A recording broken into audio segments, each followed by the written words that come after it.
ഈമാൻ എന്നത് മുസ്ലിമിന്റെ ഏറ്റവും വലിയ പ്രത്യേകതയാണ്. കണ്ടിട്ടില്ലാത്ത ഒരു ലോകത്തെ, കാണാത്ത ഒരു ലോകത്തെ ദലീലുകൾ വെച്ച് ഹബീബായ നബി തങ്ങൾക്ക് അല്ലാഹു ഇറക്കിയ വഹീന്റെ വെളിച്ചത്തിൽ, റെവലേഷന്റെ വെളിച്ചത്തിൽ ആ ഒരു വഹീനെ വിശ്വസിച്ചതിന്റെ പേരിൽ ഖൽബ് കൊണ്ട് സാക്ഷ്യം വഹിക്കുന്നവരാണ് ഒരു മുസ്ലിം.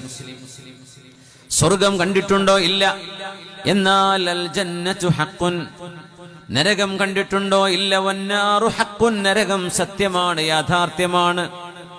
വൽ മീസാനു ഹഖ്ഖുൻ വസ്സിറാത്തു ഹഖ്ഖുൻ, അല്ലാഹു സത്യമാണ്, അല്ലാഹുവിന്റെ ലിഖാഉം സത്യമാണ്, എല്ലാം സത്യമാണ് എന്ന് അഷ്ഹദു, ഞാൻ സാക്ഷ്യം വഹിക്കുന്നു റബ്ബേ.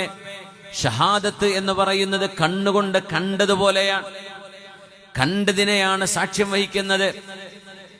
അല്ലാഹുവിന്റെ അർശിനെ ചുമക്കുന്ന മലക്കുകൾ പോലും യുഅ്മിനൂന ബിഹി, അല്ലാഹുവിൽ ഈമാനുള്ളവരാണെന്നാണ്. എന്ന് പറഞ്ഞാൽ മലക്കുകൾ പോലും അല്ലാഹുവിന്റെ അർശ് ചുമക്കുമ്പോ റബ്ബ് തആലയെ കാണുന്നില്ല, അവർക്ക് ഈമാനാണ്. എന്തുകൊണ്ട്? മുആയനത്തുണ്ടെങ്കിൽ, നേരിട്ട് കാണുന്നുണ്ടെങ്കിൽ അവിടെ ഈമാൻ എന്നല്ല പ്രയോഗിക്കുക, ഷഹാദത്തെ അവിടെ ഉണ്ടാവുക.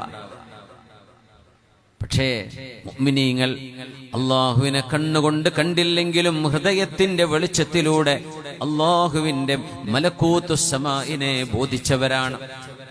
മരണമുണ്ടെന്നും ഖബറുണ്ടെന്നും, ഖബറിന്റെ ഉള്ളിൽ ഒന്നുകിൽ ഇമ്മാ ജന്നത്ത് ഇമ്മാ റൗളത്തും മിൻ റിയാദിൽ ജന്നഹ്, അല്ലെങ്കിൽ അത് ഹുഫ്റത്തും മിൻ ഹുഫരിൻ നീറാൻ, നരകത്തിന്റെ കഷ്ണമായിരിക്കും ഒരിക്കൽ, ഒന്നുകിൽ അത് അല്ലാഹു കാത്തുരക്ഷിക്കട്ടെ, അല്ലെങ്കിൽ അത് മുഅ്മിനീങ്ങൾക്ക് സ്വർഗമാണ്. അവിടെ ഒരു ഹയാത്തുണ്ട്, അത് കഴിഞ്ഞാൽ ഒരു ഹിസാബുണ്ട്, ഒരു മീസാനുണ്ട്, തതായുറുസ് സുഹുഫുണ്ട്. ഇതെല്ലാം നമ്മൾ കണ്ണുകൊണ്ട് കണ്ട പോലെ വിശ്വസിക്കുന്നവരാണ്.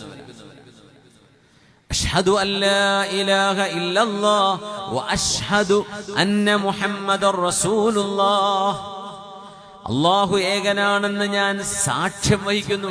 എന്തേ സാക്ഷ്യം വഹിക്കും? കണ്ണുകൊണ്ട് കണ്ട പോലെ. നമ്മൾ കണ്ടിട്ടുണ്ടോ? ഇല്ല. പുണ്യനബി തങ്ങൾ അല്ലാഹുവിന്റെ റസൂലാണെന്ന് ഞാൻ ഷഹാദത്ത് ചെയ്യുന്നു, ഞാൻ കണ്ടതുപോലെ തന്നെ ഞാൻ വിശ്വസിക്കുന്നു. ഷഹാദത്താണ് ഇതൊക്കെ. അതാണ് ഒരു മുഅ്മിനും ഒരു സ്കെപ്റ്റിക്കായ മനുഷ്യനും തമ്മിലുള്ള വ്യത്യാസം. സംശയാലുക്കളായ ആളുകൾ, സന്ദേഹവാദികളായ ആളുകൾ, ഉണ്ടാകോ ഇല്ലയോ, നാളെ പരലോകം ഉണ്ടോ ഇല്ലേ, നമുക്കെന്തായാലും ഒരു നിലക്കും ഒരു മുഅ്മിന് നാളെ നഷ്ടമല്ല. എക്സാം ഉണ്ടാവില്ലേ, ടീച്ചർ പറഞ്ഞ് നാളെ പരീക്ഷയാണ്, അപ്പൊ ഒരുത്തം വിളിച്ചു പറഞ്ഞ് വെറുതെ പറയാണ്.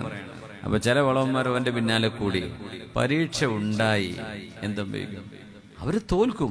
നേരെ മറിച്ച് പരീക്ഷ ഉണ്ടെന്ന് ഉറപ്പിച്ച ആളുകൾ അവര് ഇല്ല, പരീക്ഷ നീട്ടി വെച്ചു എന്ന് വിചാരിക്കുക, അല്ലെ സ്കൂൾ അങ്ങ് പൂട്ടിന്ന് വിചാരിക്കുക, വല്ലതും നഷ്ടപ്പെടാനുണ്ടോ? ഒന്നും നഷ്ടപ്പെടാനില്ല. അവർ ഒരുങ്ങിയിരുന്നു, അവർ റെഡിയാണ്. മുഅ്മിനീങ്ങൾ റെഡിയാണ്.